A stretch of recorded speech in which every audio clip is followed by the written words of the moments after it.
uranium, barium, non. Lise Meitner, qui t'appelle? Lise Meitner, qui... Allô, Lise? Otto, salut, tu travaillais? Oh, bien sûr, j'étais très concentré. Dis-moi, comment vont les expériences? Oh, très bien.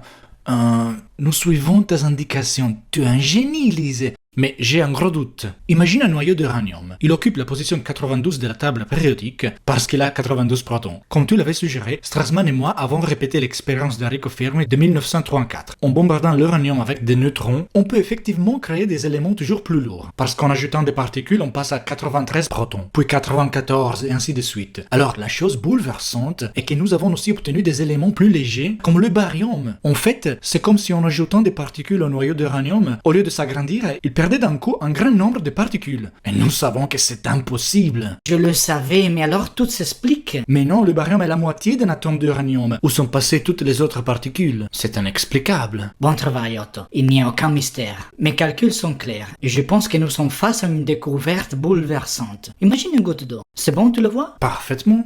Un modèle récent sur le noyau atomique de Bohr dit que nous pouvons imaginer le noyau atomique comme une goutte de liquide. Une goutte possède une force appelée tension superficielle, qui tient toute la goutte ensemble et lui donne cette forme arrondie. C'est la même chose avec un noyau atomique. Donc, ça voudrait dire que nous pouvons imaginer un noyau atomique fait de nombreuses particules ou comme une goutte de liquide, avec une tension superficielle qui le maintient rond, pour ainsi dire. Exactement. Avec la différence importante que la charge de 92 protons de l'uranium affaiblit cette tension superficielle. Donc le noyau peut commencer à osciller, à se déformer. Maintenant tiens-toi bien, parce que là, ça décoiffe.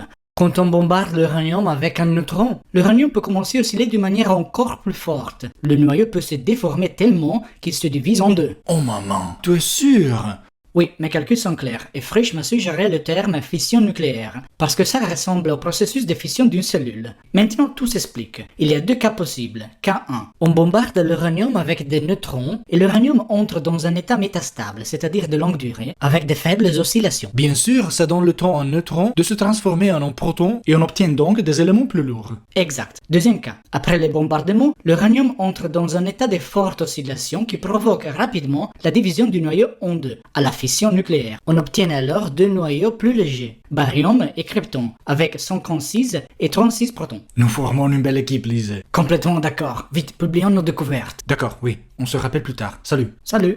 Malgré la contribution fondamentale de Lise Meitner dans la découverte de la fission nucléaire, le prix Nobel fut donné seulement à Otto Hahn. En 1982, pour lui rendre justice, un nouvel élément fut appelé Meitnerium en son honneur. Une maigre consolation pour une grande scientifique. N'oubliez pas de cliquer sur j'aime et de vous inscrire à la chaîne des Nuggets of Science pour ne pas manquer les prochains épisodes.